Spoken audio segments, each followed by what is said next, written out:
بسم الله الرحمن الرحيم. اللهم صل على سيدنا ومولانا محمد وعلى ال سيدنا ومولانا محمد رب زدنا علما. پرون سبق کې مونږه علم البديع هغه شروع کړو چې علم البديع دا علم دی چې بدی کې داسې طریقې او داسې وجه بیانېږي چې د هغې په ذریعې سره هغه کلام چې د مقتضى الحال مطابق وي هغه پکې نور د هغې په ذریعې سره ښایسته کولی کېږي هغه طریقو په ذریعې سره د هغې وجو په ذریعې سره هغه وجه او طریقې چې د هغې په ذریعې سره کلام نور هم ښایسته کېږي هغې ته محسنات ویلی کېږي. محسنات په دوه قسم دي، یو محسنات لفظیه دي او یو محسنات معنویه. معنویه چې د معنی کې د معنی سره تعلق لري، معنی په ذریعې سره اخیستل کېږي، او لفظیه چې لفظ اخیستل کېږي. محسنات معنویه سلیل شو پای کې پرون یو مونږ ویلو توریه چې د لفظ دو معنی وي، یو قریبي معنی یو بعیدي معنی وي. نو متکلم چې نه دا بعیدي معنی د بدین کې وي او مخاطب چې نه د بدین قریبي معنی اغستل وي. د هغې لپاره بیا مثالونه ذکر کړو. همې په دې مثالونو په ضمن کې د توریه قسمونو طرف ته اشاره ده چې توریه دوه قسمونه دي. یو توریه مجرده ده چې په قریب معنی اغستلو باندې قرینه نه وي موجوده، لکه وهو الذي يتوفاكم بالليل ويعلم ما جرحتم بالنهار. جرحتم په معنی د ګټلو باندې، نو ګټل خو د مال کېږي، نو دلته کې مراد ګټل مال ته نه مراد، بلکې ګټل د ګناهونو د مراد چې دا بعیدي معنی ده. او بل چې قریبي معنی ته هغه قریبي معنی احتمال پکې وي، بعیدي معنی احتمال پکې وي، په قرینی معنی اصلو باندې قرینه موجود وي، لکه یا سیدا حاز لطفا له البرايا عبید انت الحسین ولكن جفاك فينا يزيد. چې اے سردار د مونږ هغه چې دغه صفات ټول را جمع کړي دي او فیوزات ټول را جمع کړي دي، دا لپاره غلامان چې دي نه دا ټول مخلوق خلق غلامان دي. وای ته خو نوم دی حسین دی خو زیات شوي دي په تا کې ظلمونه زمونږ، یعنې ستا هغه ظلمونه به مونږ سیوا شوي دي، زیات شوي دي. دلته یزید نه هغه یزید ابن معاویه نه دی مراد، بلکې د دې نه هغه ذات یزید او فعل مضارع والا معنی مراد ده. دویم نمبر په محسنات معنویو کې ایهام دی. ابهام دې ته ویل کېږي چې یو داسې کلام راوړل چې هغه د دوو معنو احتمال لري او هغه دواړه معنی د یو بل چې نه دا متضاد وي. که یو طرف ته ورته ګوري جو هغه مدح راځي او که بل طرف ته ګوري نو دا سپکوالی راځي، مذمت راځي. لکه شعر لیکلی دی: بارک الله للحسین ولبوران فی الختن یا امام الهدى ظفر ولكن ببيت من. بارک الله للحسن داسې چلو که نه چې د مامون الرشید لور بوران، د هغې نوم بوران، او د خپله لور ورکړې وه حسن ابن سهل ته دا یې ورکړې وه، او د دې شاعر نوم محمد ابن حرم. نه دا د امام رشید ټولو شاعرانو له تحفې او هدیې ورکړلې، دا یې پکې ور نه کړلی د محمد ابن حرم نه. دې ته خو ورته شعرونه وایم چې پته به راته هم نه لګي چې ما دې مذمت بیان کړو که ما دې مدح بیان کړه. دې څه دي؟ بارک الله للحسن، الله دې پر حسن ابن سال کې برکت واچوي. ولبوران فی الختن، وللبوران او بوران د هغې لور ده، او بوران فی الختن د هغه پرې ختن ویلی کېږي زوم ته، دا پرې زوم کې. یا امام الهدى ظفر ته، اے د هدایت پیشوا یعنی مامون رشیده ته کامیاب شوې. ولیکن ببیت من، لیکن د چا په لور سره؟ مطلب دا دی که نه چې یا خو دا ده چې لکه ستا هغه دغه چې کوم دی که نه ته کامیاب شوې، خو دا لور د کم عظیم سړي دی، یعنې ستا هغه اسخر هغه ډېر زیات چې نه دا لکه ډېر زیات ښه سړی دی، ډېر زیات عظیم سړی دی چې تا د هغه لور دې نن دا ښځه کړې ده. او یا دا چې ستا هغه سخر چې کوم دی هغه څومره ناکاره سړی دی، څومره رذیل سړی دی چې لور یې تاله درکوله. لکه پوه شوئ؟ نه دلته کې دا ابهام دی. ابهام څه ته وایي؟ وګوره ورته: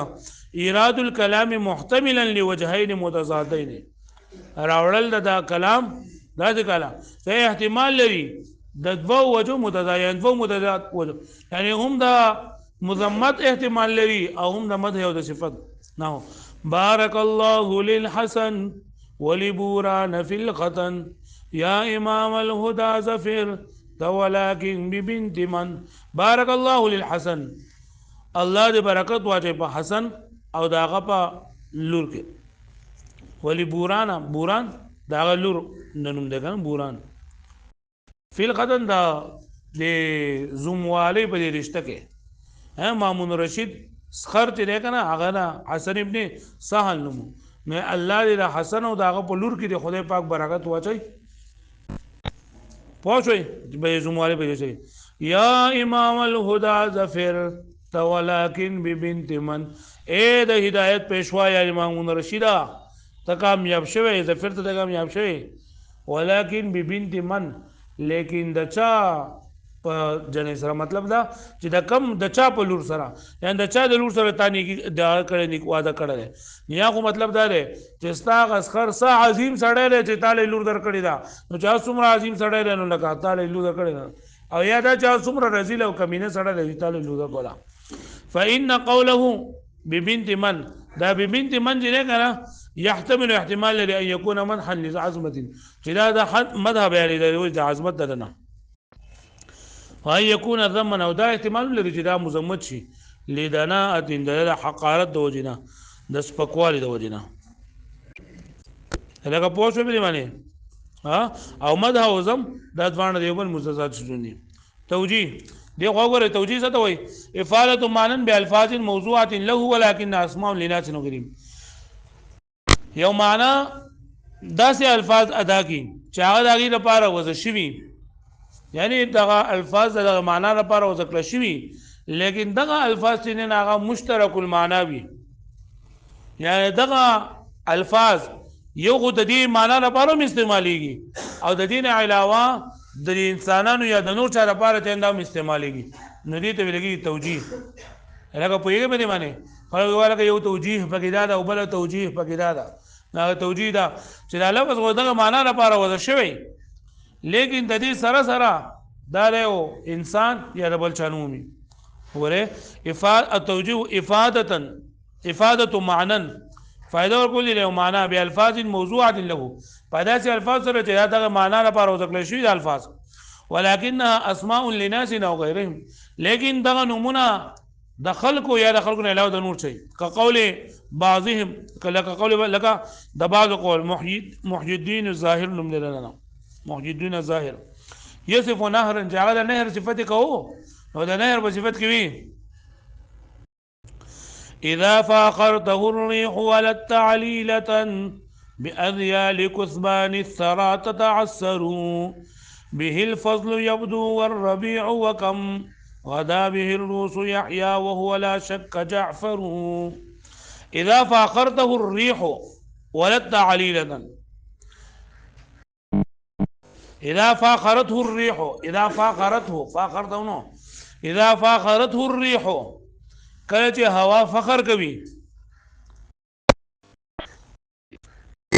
هوا فخر کوي یا غالب شي په فخر کو ولت علیلتا او واپس شي دا د خوشبو ډکه غالب شي واپس شي باذيال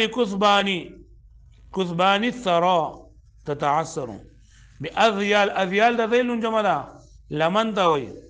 كثبان د کثیب جمع ده شګو ډیره کوي الثرى د زراوی درمونه دغه ته ویلېږي دا لونوالي ده تتعثر معنا دشوار ګران کېدل تعثرا تعثرا اذا فاخرته الريح ولت عليلة کله چې فخر وکي هوا او واپس شي خوشبودارا ولتا واپس خوشبودارا بأذيال كثبان الثرى باغا پلمنو سرا پلمنو د شګو د ډیرکو سرا تتعثرو نو دا منکیږي ودریږي به الفضل یبدو په دې سره فضیلت ظاهریږي والربيع او په دې سره موسم ربيع ظاهریږي وکم غدا به الروز يحيى او څومره باغات په دې سره ژوند کیږي وهو لا شك جعفر او یقینا یو نالی ده نو ګوره دل کې دا شعر د نهر صفت کوي کنه نو د نهر صفت کوي په دې باندې چې ګوره دا نهر وې کله چې په دې باندې دا هوا چې ده کنه دا غالب شي او هوا د دې نه خوشبودار واپس شي او په دې باندې غټ د شګو غټ ډیره کوي او د شګو غټ تنونه دا لکه ودرېږي نو په دې سره بیا غورواله او موسم ربيع پسرلی موسم ظاهر شي او په دې سره زمکه جنندا ژوندې شي او په دې سره نالۍ جنندا روانې شي پوه شو به معنی نو دا یې نه ارتفاع کړه چې نه راشي نو لګره ځان سره غورواله هم راوړي زمکه د فصل قابل شي بوګ شي موسم ربيع هم راوړي او دغه شان نالۍ هم روانې شي او په دې سره بوټي جنندا هم د فصل لایق شي نو په دې کوس دا فضل او ربيع او يحيى او جعفر دا نیونه لیکلي نو دا خو لکه د په خپل معنا کې استعمال کړل په خپل معنا لکه دغه لپاره لکه غوروال لپاره فضل استعمال شوی دی جو غوروال استعمال کو یا دغه شان د موسم بهار لپاره ربيع استعمال شوی دی ربيع وځ شوی دی جو ربيع استعمال کو یا دغه شان د ژوند کېدو لپاره حي يحيى دا دغه شوی دی د افعال استعمال کړل لیکن دا د سړو نمونه هم دي کنه فضل ابن ربيع او يحيى ابن جعفر دا ټول نمونه دي کنه لکه پوه شو به معنی ها اذا فخرته الريح ولت عليله کله چې هوا